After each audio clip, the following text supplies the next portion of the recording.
Welcome to Mystical Messages. I am Hilary Harley, your podcast host. I am a soul guide and astrologer. Mystical Messages is your podcast gateway to discover and learn more about the realm beyond the veil, including all things intuitive, metaphysical, and the healing arts. To learn more about my work or to book a session with me, please visit hilaryharley.com. If you would like to read my monthly forecast, you may find the full written transcript for all astrology episodes on my website. That way, if you hear something and want to re-listen to a forecast or to check a date of a cosmic event, you may find it on the written monthly forecast on hilaryharley.com. Today, I am so delighted to bring you my very special guest, Laura Joseph. And she is a rare find in this world that we live in.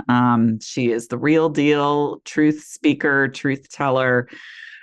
She is an author. Laura is a podcaster, multi-generational healer, intuitive, and sacred activist. You can find her on Linktree, Healing with Spirit, or on Instagram, Laura Healing with Spirit. Welcome, Laura Joseph. Thank you so much for being here. Oh, thank you for having me, Hilary. It's always a pleasure. So I always like to start off my guest episodes talking about your background and a little bit of what led you to your healing practice, which I know came to you through your family as it's multi-generational, your background. Yes. So how did your healing gifts and practice emerge? Well, I think because of the work we do, I went also 10 years to Catholic school. Mm-hmm. So having this duality of, if you do certain things, you're going to go to hell, but yet, when I was in second grade and we're doing prayer before we do Pledge of Allegiance, and who do you want to pray for? And I'm praying, hey, I want to pray for my grandfather because he just died from a heart attack or something, and he died a week later from a heart attack. And I almost got expelled from school. Wow. Not really understanding the gifts that I was already exhibiting at the time. So, and I think because, the gifts that we have, there's a level of punishment associated with having it. But yet at the same time, it was like I wanted to learn because there was something inside of me that kept propelling. My dad's parents immigrated. His father immigrated from the Ukraine and his mom from Russia. And so there was also a level of secrecy associated with these gifts because it wasn't something you just broadcasted to the public. Mm-hmm. And so going up into my teenage years, I think it was when I became an exchange student in Germany, I discovered a lot more kind of psychic things like the Ouija board and things like that. And so it opened me up to just out of curiosity and wanting to learn more. My house was haunted. I used to have sleepovers. Wow. And I'd have friends go to the bathroom and then I just see them exit the bathroom, run down my stairs and run across the street and say, hey, call my mom and have them pick me up. I'm not staying here tonight. Wow. So we treaded my whole life, but I just never understood it. And then we have this thing where I always say animals know where to go to feel safe. Mm-hmm. And so when you bridge that and animals, we used to joke in my family that animals just always showed up at our front door that needed help. So whether it was my dad doing rounds at the hospital and a dog would just hop out in his car and then chase him down a busy road, Route 18 in South Weymouth. And it's like, okay, you're going to get hit by a car, bring him home. And then she had 7 puppies 7 days later, to rescuing seagulls that were shot. And it ended up, so it was like, I didn't really know what I had. I didn't really understand it growing up. And even growing up, even the gifts were kind of they were subdued. I think, I don't know if it's because of religion or politics or where we were culturally in society. So it Hmm. wasn't like we sat at the table and Ben, was like, hey, this is how you read palms and this is how you read tea leaves. And it Right. was just very everyday. It was just very everyday in my family. My dad ended up taking his intuitive gifts and healing gifts and became a physician. So did his brother. His Hmm. sister, I think we were joking before when my daughter's first birthday, we did a housewarming slash first birthday party, and my aunt's going around reading palms. People are like, how the heck does she know that? And I'm like, I don't know. It's just like one of those family traits. I can't Right. explain it.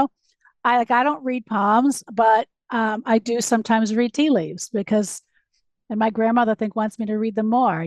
But Hmm. it just comes out differently, just like everybody else. But my dad also got to harness his intuitive gifts as a physician even in medical school, because the whole foundation of osteopathic medicine was partly founded on using intuition as a diagnostic tool. So he was an osteopath, or yeah, He was an osteopath, he's an osteopath. so and it's rooted in rooting out root issues, not Hmm. like what's this Hmm. like MD, the letter MD. Anybody who's trained as an MD is taught how to treat a symptom. I Hmm. got an earache. Well, is the earache what's causing the earache? So an MD would be like, okay, you got an earache. Here's a drop to help the pain, right? Hmm. Hmm. But an osteopath, okay, what's causing the earache? Oh, you may have gluten allergy, Hmm. or you've got IBS issues that's causing inflammation in the body, and you treat that. So you work at the root cause. So I grew up hand in hand, and with learning these things, everything from talking to plants. I told my dad he should have been a Dr. Doolittle of plants, because the way he would talk to plants, especially rhododendrons and things like that, and he would take it literally a plant that looked dead in a Lowe's dumpster, and it'd be flourishing like a few Wow. months later, Wow. So um, you come by the gift more than authentically, really, through your parents. both my And parents. My mom came through it differently. They say sometimes you become more intuitive and psychic after a traumatic event. And my mom had a lot of trauma growing up as a child, also being the oldest. So she always had some psychic things, just never really understood them very well, nor did she know how to harness them. So a lot of what I really learned from a healthy way came actually from my dad's lineage and his lineages and his side. mhm. And he taught me everything I knew about preventing. I mean, we worked hand in hand, and shared the same office for, close to 20 years. So, Wow. Wow. Oh, so you really went to work under his auspices. yeah, I mean, I originally started a med spa. So, Hmm. and he would teach me how to identify skin cancer. So Wow. it kind of started like things like that. So that way, if I saw something when I was treating somebody, I would say, oh, this looks like such and such. Maybe you ought to go see your doctor. And have that checked and things like that. So he taught me everything I needed to know, because that was his philosophy too. It's like, you don't the problem with today's healthcare, we wait till people get sick and then we fix it. His Right. thing was, well, you got family history, we got to work on this. And so he was already working. He was the old dying form of healthcare, where he was treating the children of those he had actually helped deliver. Wow.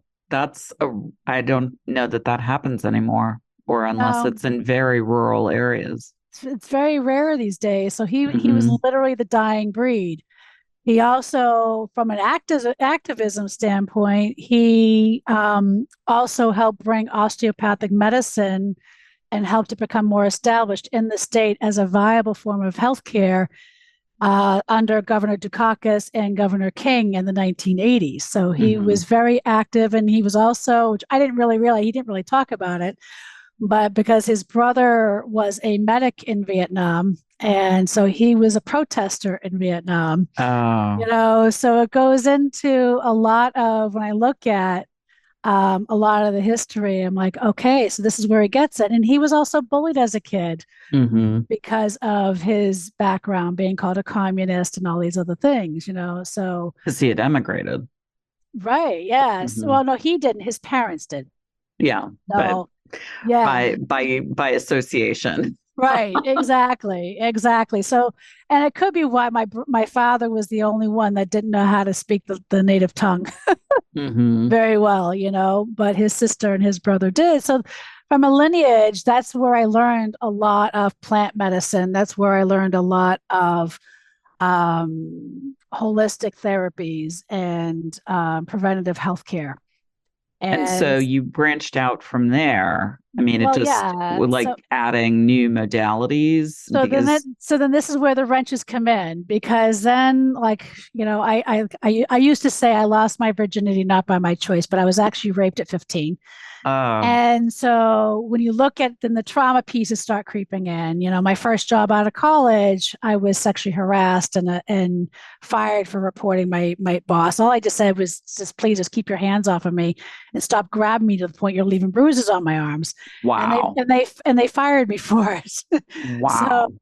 and then I married my ex-husband, who then took about 20 years with domestic violence, with 17, 18 years going on now with post-separation and litigation, abuse, and family courts. So when you look at that, it's like, okay. And so those all kind of put some wrenches in there where I had to learn how, first about how to drill down root issues. Mhm. Also, being raised in a way in my family that I had every opportunity that everybody else had. I was screaming privilege and didn't Mhm. even know it Mhm. until I faced family court. And then I didn't realize the systemic oppression and patterns that happen. So there's like all these interlaying things that kind of weaved in. So I And had to create who kind of, you are. right. So, and I think the challenge was when I grew up the way I did, plus fear of society, well, I'm not going to go. Like, I used to hear my friends rag on people that read tarot cards and stuff. Mhm. And so I go, okay, well, that's not viable. I can't be doing that. And so I did everything I could to actually run away from my gift.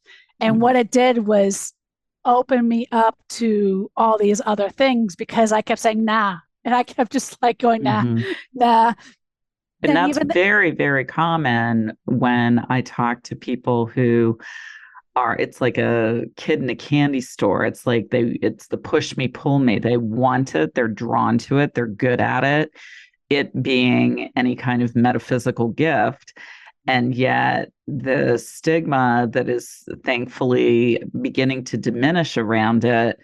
But at the time we were coming up, it was like, oh, you can't be doing that because that's not a legit thing. I mean, there is some stigma still here and in other areas. I mean, I watched my dad as an osteopathic physician growing up.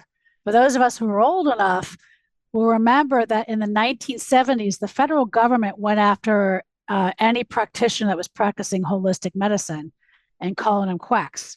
Wow. Wow. And so, Including osteopaths. including osteopaths. And that's why there's a big American market across the border Mm-hmm. because a lot of the doctors had to flee the country and practice medicine the way they knew how. Mm-hmm. Because, let's face it, our healthcare system is profit driven, not patient driven. Right. And so, working and helping him run his practice for umpteen years, the expenses, the overhead would go up, and everybody's like, well, it's getting more expensive. But his income was less when he died than Wow. it was in the 90s, because the overhead and everything else and the cost and the bureaucracy around healthcare, it became a very profit driven model where the physicians had all the liability and responsibility, Mm. but they were reimbursed the least on the totem pole, you Right. know. Right. So So now, how did your individual practice? I mean, I assume he's passed. So, yes. how did you develop your own practice and, really branch into and accept and embrace and deliver your gifts. I mean, you're a spectacular spiritual medium, Reiki healer. You've written a book on Reiki. So how did that all begin to emerge for you? I think it started before I left my abuser. Mm-hmm. And I didn't, and when I think about it, I'm like, here I am thinking he's telling me everything's wrong with me. And next thing I know, I'm buying like CDs and stuff on Esther and Jerry Hicks. Okay. Okay. That'll do it. Right. And so and I'm sitting there going, like, so there was something propelling me. But again, I was still in that place where, I mean, even the day of my wedding, Spirit was telling me, do not marry. They took my voice. I Oh didn't my have one gosh. single decibel come out of my mouth the day of my wedding. And I was married in an arboretum. And so our wedding was supposed to be outside, and it only rained during the ceremony. So the universe and spirit was giving me every sign on the table saying, don't do this. Wow. Wow. And I took it as my parents are broken, my parents were divorced, it's Mm-hmm. my fear. So I played the rational card in my head Mm-hmm. instead of really trusting in spirit. And so I think it was when the time I was getting ready to leave, I was start that. So again, it's just like a victim of abuse. When a survivor starts reclaiming their power, things can sometimes get more volatile, right? Oh yeah, for sure. Because you're putting down boundaries and you're saying that this is not okay, this is not appropriate, you can't talk to me this way, you can't treat me this way, you grabbing Mm-hmm. my throat and strangulating me is not okay. Right. So you know so I think it started around there, and it was after I left. I felt like I had started a med spot first, Mm-hmm. and I noticed something happening to me when I was in this space that I actually created. Very like I had And it was probably very instinctual, where I had water elements, I had air elements, I had all these things in this 10,000 square foot office space. Cool. And, but I was a different person when I had to deal with him. And I started seeing a separation in myself. And I started realizing, like, I just call it, how do I fix the broken me? Mm-hmm. And I know some people are probably going to frown upon that language, but that was the language I was using at the time. And so I had No, done the traditional. I think that's really, excuse me, I just want to say I think that's really wonderful, appropriate language because it's only, how many Rumi poems and Leonard Cohen sayings and lyrics, it's out of the broken that the light emerges. And Yeah. so, I mean, I did think about my next book being, the title was going to be Healing the Broken Me, right, right. but, and it's because, so I just kind of went on this quest, and I think it was pure survival, because I was literally, my life, I felt like, was holding on a thin cord. I had my tire slashed to my, like, I can just make a Wow. list go on. I wrote 2 books, folks, if you really want to read my story. I was married 9 years, and the abuse was worse after I left for 18 years. Wow. Wow. Okay. He wouldn't stop. He wouldn't stop. And that was actually my testimony. You can go on TikTok and you can actually hear my testimony. And at the end, I say, it never ends. It never ends. Even after you leave, it just never ends, which is why we're Mm-hmm. trying to get stricter legislation. So I think, it started off at trying to heal me, and everything I was doing through psychotherapy, through traditional healthcare, it wasn't working for me. Mm-hmm. It wasn't working. I wasn't getting better. I was getting worse. Right. And every medication they put me on was actually making me sick. Oh. So I I think that's where it's almost like when you hit rock bottom, right? It's like I just started listening, like something in my voice said, you need to go. And I think it started with, I brought in Rita Berkowitz or something, to come in Mm-hmm. and do a psychic party. And I think that just opened the door. Mm-hmm. And then I started going to like a spiritualist church. And then I started reconnecting with that part of myself Mm-hmm. and trusting that it was listening to spirit. I couldn't trust people. Mm-hmm. But then over the years, I started regaining and trusting in spirit. Mm-hmm. And then it became, I think the first sign I really got was 2009. I'm driving over a bridge and I'm going like, all right, universe, this is like some other male lawyer who's going to try to fuck me over too, and blah, blah, blah, blah, blah. It's going to be another one. It's going to be another say everything and do nothing. But I need something. I need something that's going to say that, guess what? Everything is going to be okay. This is going in the right direction. And when I was going over the bridge, I saw two angels in the sky. So Wow. when I couldn't trust, because when you go through domestic abuse, a lot of times you can't trust your own judgment. You can't trust your own stuff. So I actually started kind of filtering it out, saying, Spirit, show me, Spirit, guide me, let me know that I'm on the right path. Mm-hmm. And so it was from that moment forward, it was one step in front of the other. And while I was still doing the med spa, I had people coming up to me saying, are you the lady that does domestic violence stuff too? So, Ah. and so, oh, I heard your name through so and so. And so every time I tried to get away from it, it just kept calling. So it was just like all these tentacles that kept weaving over the last 20, 30 years. Mm-hmm. And, so I started healing with spirit in 2006. And I tried to start a nonprofit doing domestic violence healing work. And then the judge that I had didn't like that. So she threw me in jail to silence me in the work we were doing. And I just said, you know what, this is too much. It's just too much. It was because we were trying to get a judge removed who was granting custody to documented pedophiles, rapists, and abusers. And I guess that was the fighter, that protester inside of me saying, you know what, you tried to silence me and it didn't work. And I'm not going to be silenced. It just took me another, 8 years before I could write the book and feel, I said, And what is the name of your book on domestic abuse and surviving? I wrote a chapter in the book, Feisty, Dangerously Amazing Women Using Their Voices to Make an Impact. My publisher talked me into having my chapter be solely about my incarceration story. Mm-hmm.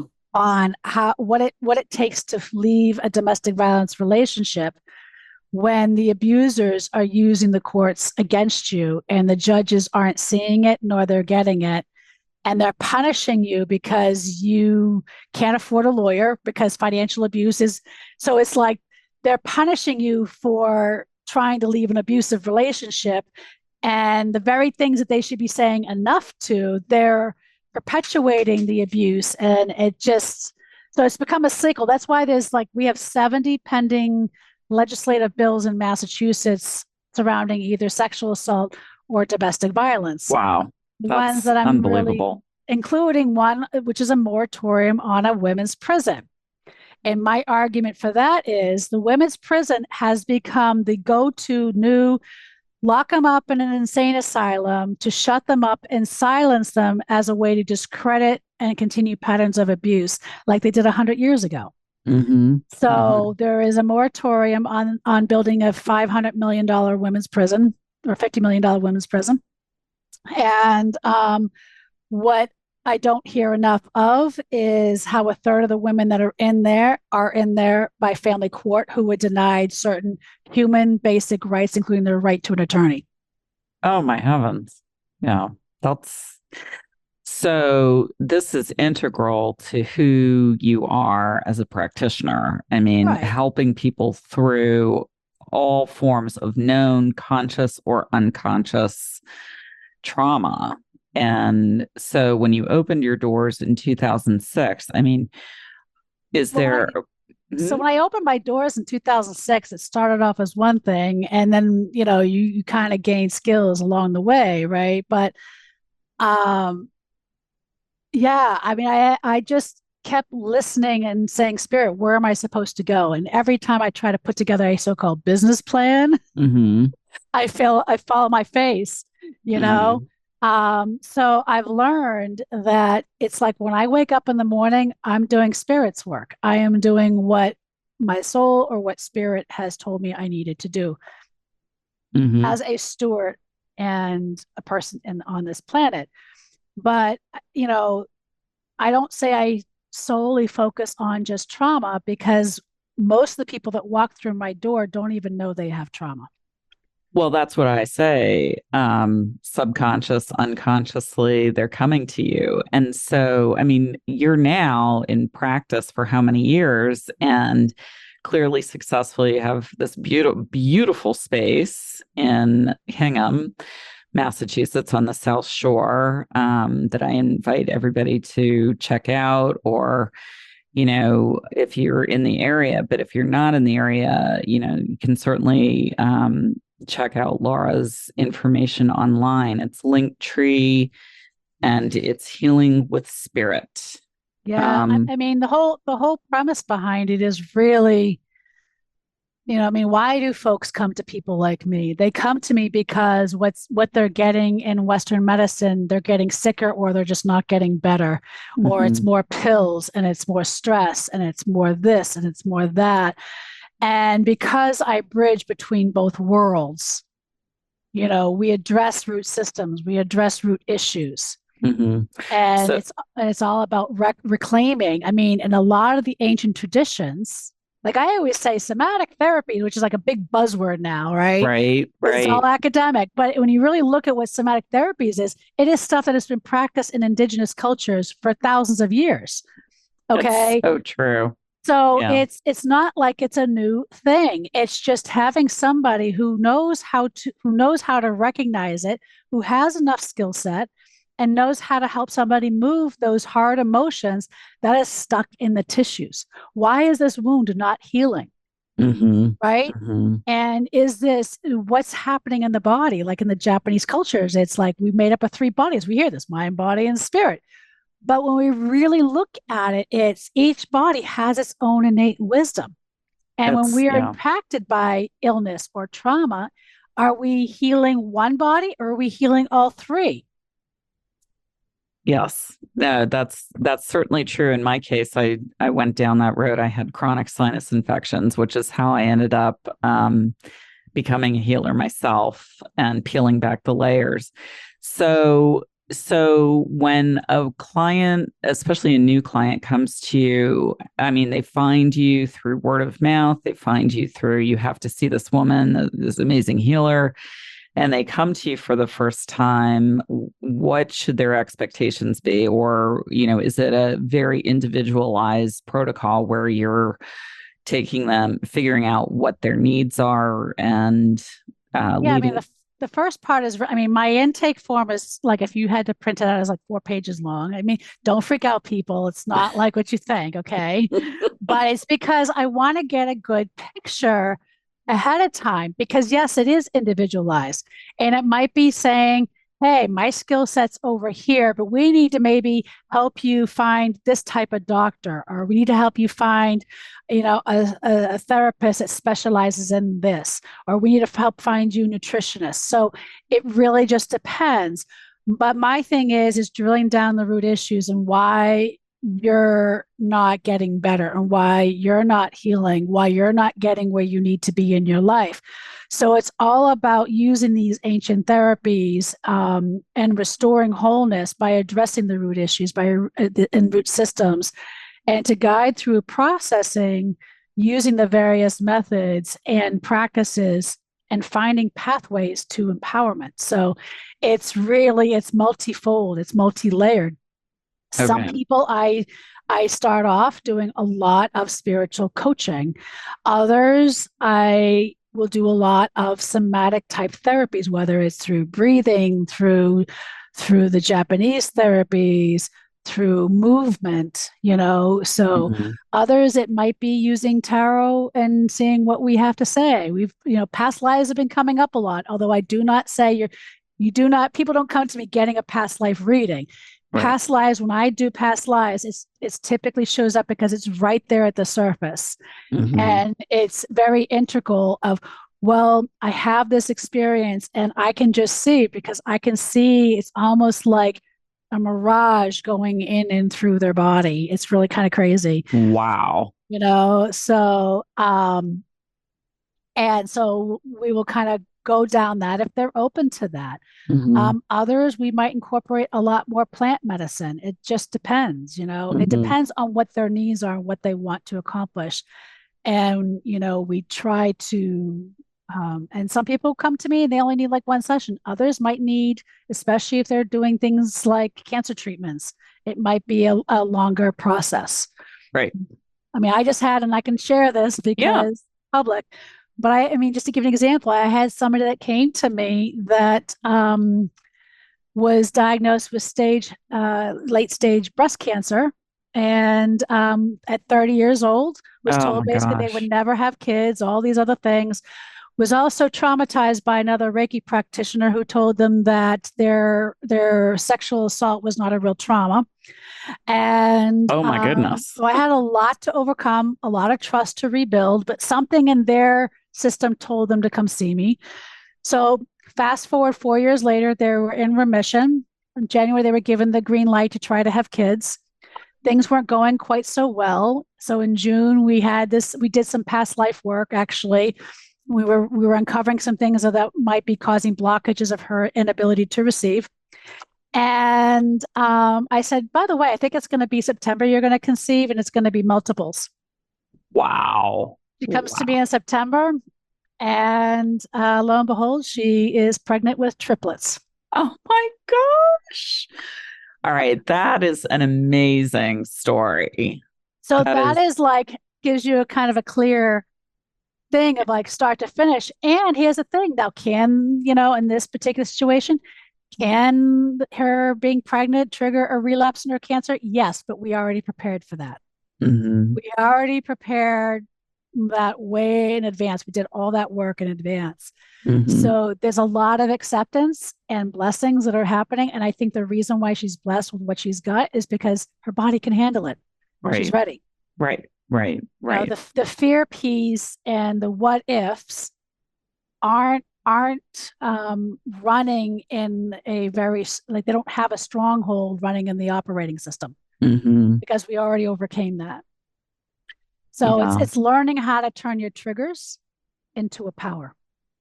Right. Which Kind of what I is, say. yep. Yep. Yeah. And I always like to remind people, clients, whoever's listening or needs to hear it, fear is false evidence appearing real. It is, a figment, but a very strong figment illusion in our minds. And there's a root for where that fear emanates. And sometimes we know where it, stems from, and sometimes we have no idea.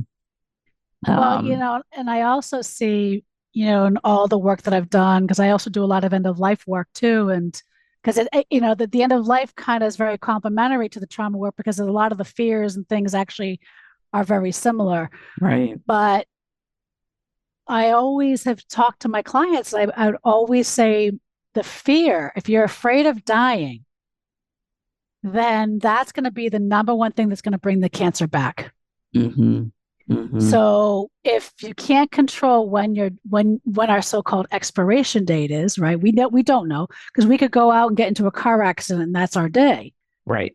But if we're living in that fear state, then our cellular tissues are in a heightened state. So I go right into neurobiology and all that stuff with clients, and they get to understand that. And then we face those fears and we have peace with it. So it doesn't mean like, oh, it's wishful thinking that we're going to die. No, it's making peace so it doesn't have such a stronghold and our tissues aren't in a constant fight or flight, whether we recognize it or not, out of fear if we're going to die from this illness or this disease and whatever.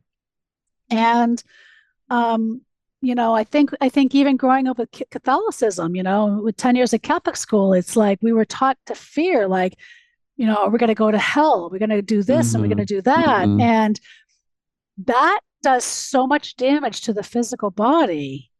And we don't realize how much that leads to illness and disease. Yeah. So if you want to beat the illness and disease and you want to live healthy, then we have to overcome the obvious. Yeah, thank you for touching on that. Cellular memory. I mean, I raised my daughter who is a dancer, and I've learned all about muscle memory, but it's an extension of cellular memory. And cellular memory is incredibly powerful. And it's not simply movement or routine functions, like digesting or circulatory. I mean, it is everything. It is thoughts that you think. And that's why affirmations and mantras are so important. But the work that you're doing is so granular and so deep. Well, it's how we store. It's how we store like a traumatic event, whether it's a car accident, a flood, domestic violence, a gunshot, right? So it's like I just had somebody that I know that their nephew was murdered in a gun shooting. So Wow. it's like, well, that creates because your body goes like, ooh, and so that's a traumatic response. And unless somehow it's moved in a healthy way out of the tissues, it's now seeded. And how much are we replaying it through thought and seeding it and fertilizing it? Right. And I think it goes more than just mantras, because I used to sit there and think, yeah, if mantras were the soul solution, then I wouldn't have had like X, Y, and Z. Oh, so what am sure. So what am I missing? I mean, it's key. But so I just kept going like down the rabbit hole, I guess, on that. It's like, it's like we're afraid of dragons, right? Well, we have to go into those dark caves to like meet the dragon and maybe befriend the dragon instead of being afraid of it and say, hey, maybe we can share the pot of gold for a change instead of just fighting over who's going to get it. Right. Right. And when we befriend the dragon, then now we're at peace. And now one isn't running like an operating system without our permissions. Right. So, when I say affirmations and mantras, I mean, that can work negatively or positively. I mean, it's all programming and conditioning. And just like what you were talking about with the Catholic Church and being in, school every day and being taught to fear. I mean, those conditionings from childhood run so deeply. And even with where there are phobias, I mean, I had a phobia when I was young about the eating disorders. And I did not have an eating disorder. My family of origin did not have eating disorders. And it was only through some work that I was doing with an Akashic healer that I figured out what the connection was. It was definitely rooted in many, many past lives. I was going to say it was a past life. Yeah, but there was nothing rational attached to it. But to your point, that cellular memory is so strong, and how you steer it and heal it and work with it, because it is malleable, but it's when it becomes stuck. And that's when you really come into service. Yeah. I mean, like, just like going through these different things, like in one case, one person was having some issues and we had been working for a while, but something was surfacing and it was new. And I picked it up and I said, are you open to some past life stuff? I think you might have some past life stuff coming through. And we did. And what they were able to do afterwards, it cleared whatever that block was. Wow. But it's not like, hey, Laura, I want to come in and let's do a past life. No, we're working on what's the issue. And it's peeling back the layers. Right. And the past lives are going to, if we try to force the past life, sometimes it doesn't always work. It's when it's in alignment and we go, okay, here it is. It's showing up in the now, right here, right now. Let's clear it out. Right. Exactly. Let's make peace with it, or let's recognize it. Let's acknowledge it, whatever, like, what does it need? Right. So one question I have for you is what distinguishes you and your work from what another practitioner has to offer? I think it's multifold. One, I'm multi-generational. Mm-hmm. And I think that does matter because I have 52 years then when you add it that way of experience. I also have the experience being a bridge between both worlds. So being in traditional healthcare model as well as the spiritual world. So I have enough of the language and training that if people need some guidance and know how to talk to their doctors on what they need and teach them how to advocate for their needs, I'm able to do that. I also have the trauma training.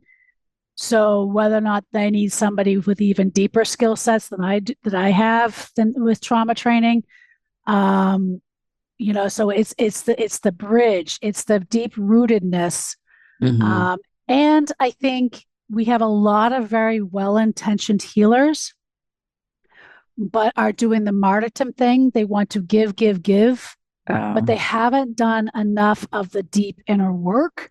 And I can say that you can only give and you can only help somebody to a level that you've done the work yourself. That is so true. That is so true. Like there ain't no degrees. And so I have like the level of training plus, like I'm going in a deep dive program right now. And I had a revelation about my daughter a couple of weeks ago. And I was like, you just uncorked me. I go, I didn't even realize that was coming up, Wow. And I ended up it was very raw because I literally just like rolled out of bed. So I looked like I rolled out of bed. And I said, I don't really care. I'm going to put it on social media because maybe my daughter will see it. But I don't shy away from people seeing me because I think I've learned a lot from teachers that had the courage to show their processing.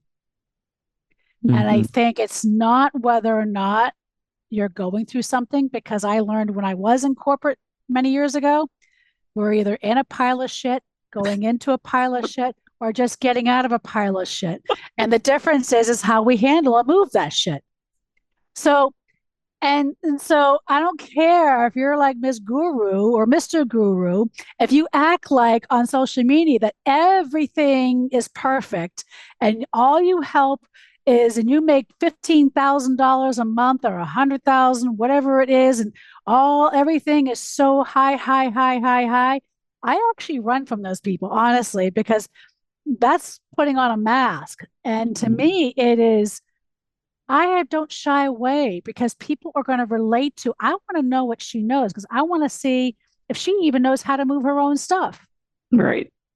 My guest is the inimitable and real deal raw truth. No, it's seriously, you are awesome for speaking truth to power, and I admire and honor you for that. Laura Joseph, I need to add the real deal Laura Joseph, healing with spirit. What is your toughest part of your work, would you say?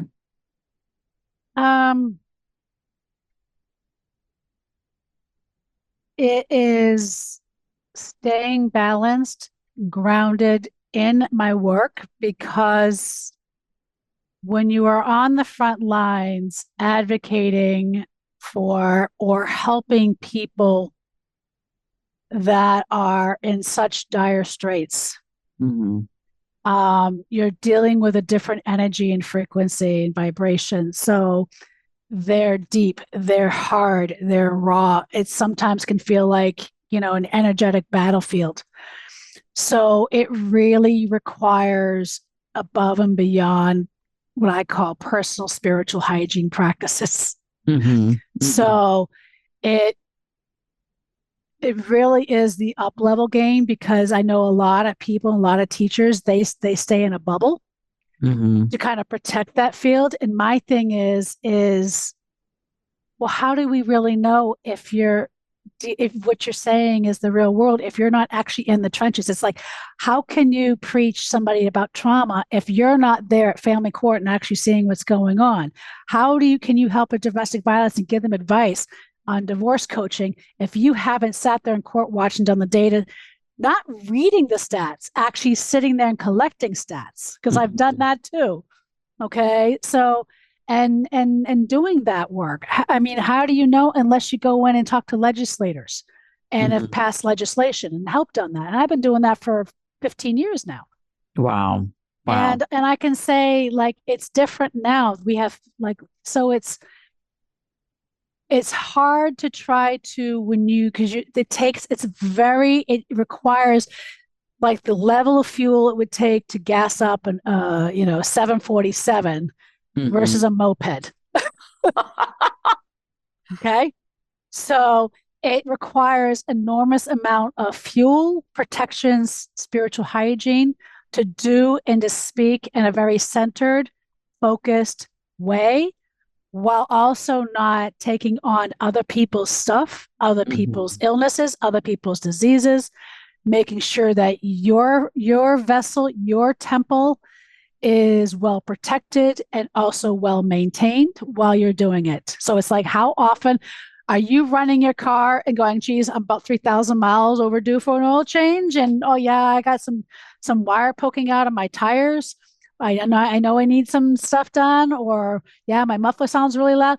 Or are you making sure and you're staying on top of and your car is detailed, it's clean, it's all those things. I mean, that's like the epitome of the vessel. So to me, I think the hardest part is really balancing out what I need to maintain my physical vessel, because let's face it, my stress response isn't like it used to be. So my physical body does require an enormous amount of spiritual hygiene practices. Yeah. Clean diet, right. Meditation every day, all my rooms. Like, I mean, some of it, I would say if you just practice presence every day, then some of these just become habits. So it's not like you have to sit there and work at it every day, because it becomes habit every day. Right. It's routine that really serves you in as much as it serves your clients. Yeah. And I mean, I forget when people walk into my office. I had the woman that I saved from going to prison this summer walked into my office on Sunday, and she thought she was going to like collapse. And she was just like, just the energy. Oh my God, Laura. And I go, yes, this is why I've been wanting you to come. Because then it's because the environment, it's the container we hold. And it took me over a decade to really understand the power of holding a container and creating a container that creates a safe space for people to land. No, and your space in Hingham really does. It's the South Shore of Boston. If you're ever in the area, it's an incredible space. It is just very healing and soothing to walk into your space. Thank you. So are there any special books, resources, tools, classes that you would suggest for somebody just starting out on the metaphysical journey, the light worker path? I wouldn't say one specific book, but I would say somebody that seems to be very glitzy, glammy about it probably isn't walking their path. The people that are really walking their path are not the ones that are all over social media. Let me tell you that much. A lot of them don't even have social media. So I think it's really, some good places to start sometimes are like the spiritualist churches, maybe, might be a good bridge. And so when you say spiritualist churches, for those of you listening that may not know, it's spiritualist, and it's where you can go with, it's non-denominational, it's not necessarily, Christian, or, it's all people from all walks of life, all faiths and faith practices. And I serve a lot of the churches here in New England. And so there's always a lecture, there's meditation, and there's also mediumship demonstration as part of the church services. So, it might be a good start, because a lot of what is taught in the churches, a lot of the churches even teach mediumship. So you're dealing with at least I want to go like systems that are vetted out, from people that might not be local. Right. Because a spiritualist church you can find in a lot of different states. Right. And countries. And but I would say just do your research and just see who resonates, I would say somebody who has been walking the path, listen to their stories. And if they vibe with you, then study with them. Hmm. I try to educate people about unpacking white supremacy in the New Age community because I think that's very important. So if you're going to be studying from somebody who is white, who practices anything from Reiki, yoga, or any kind of shamanic type practices, ask them how much of what they teach goes back to the very populations that they are using their traditions from. Because I think that's important. It's incredibly salient. Yeah. Yeah. So I think that is, and that's going to tell you based on their responses where they're standing. So what I'm want to more teach is find out and vet out reputable teachers. I mean, Hmm. you and I both started before all the boom of social media and Right. internet. And Right. I mean, I used to get my stuff by putting flyers in a library. Hmm.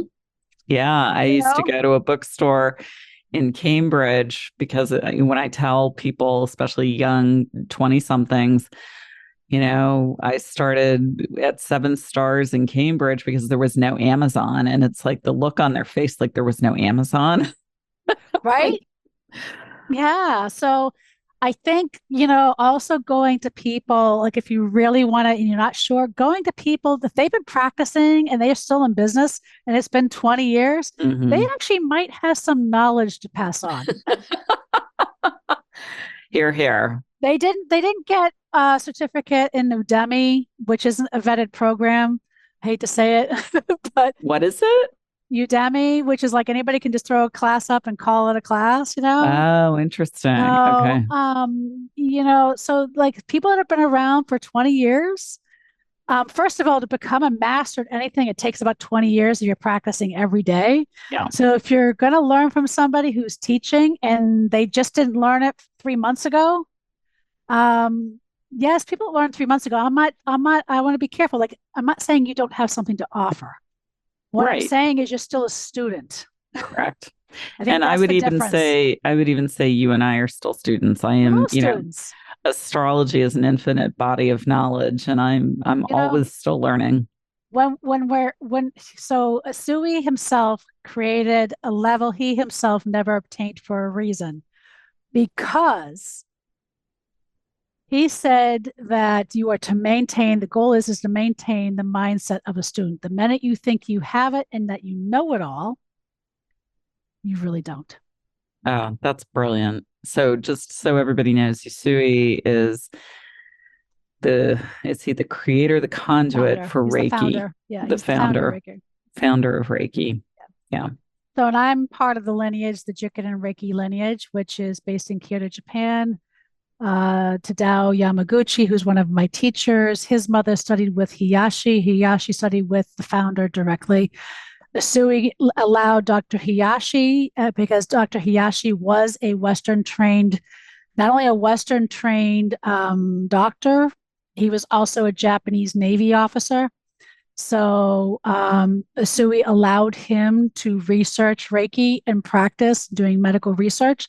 That's how we know how to use that modality for certain illnesses and diseases. So my teacher's mother studied with Hiyashi directly, and she practiced in Japan for 65 years. I would call that a credible teacher. 65 years gives you Yes. Yes. Yes.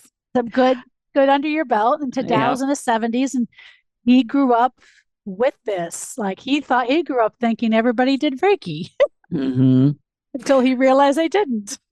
Yeah, but I do love that mindset of Usui saying, there's always more to learn and we're all still students. Yeah, because the minute you think you're the guru, you're the expert, you're not. Right. And to me, I think when I see people that do spiritual based practice that come from that kind, like a Tony Robbins type energy with this, and I just go, oh, Right. That's not my not necessarily, because that's coming from a place of I'm doing this for money. I am monetizing this. hmm The people that really are so rooted and can really help people heal, there's a level of humility. right. Right. I 100% agree.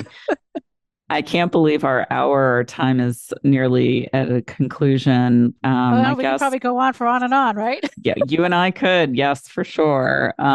Delightfully so. My guest is the wonderful truth teller, calls it like she sees it, Laura Joseph. She is a multi-generational healer, author, podcaster, and sacred activist. Our last question: if you could heal or change the world for better in some way, how would you change it? I think because of what's happening worldwide, the one thing that was probably multifold. One, I would say master your triggers, stop, pause, breathe, create enough space, and address your triggers so they're not reactionary. Because a trigger is just an action plan to show you like a beep, beep, beep on your GPS to tell you where to go. Because when we react with our triggers, we miss the medicine, and then we're creating more of what we don't want in this world. So that is one. I would say also understand you're not competition, you're a piece to the larger puzzle.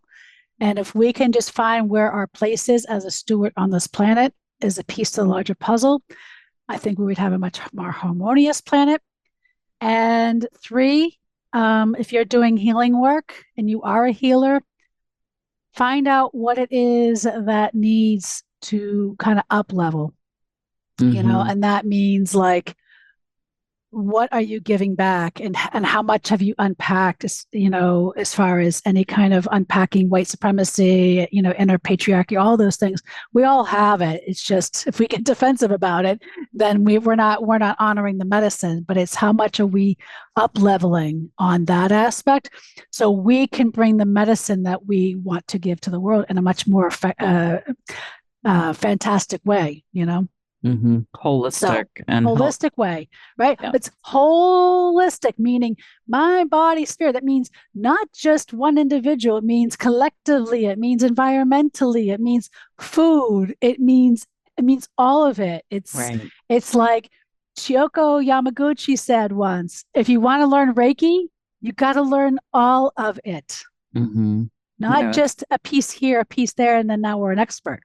right. No, it's so true.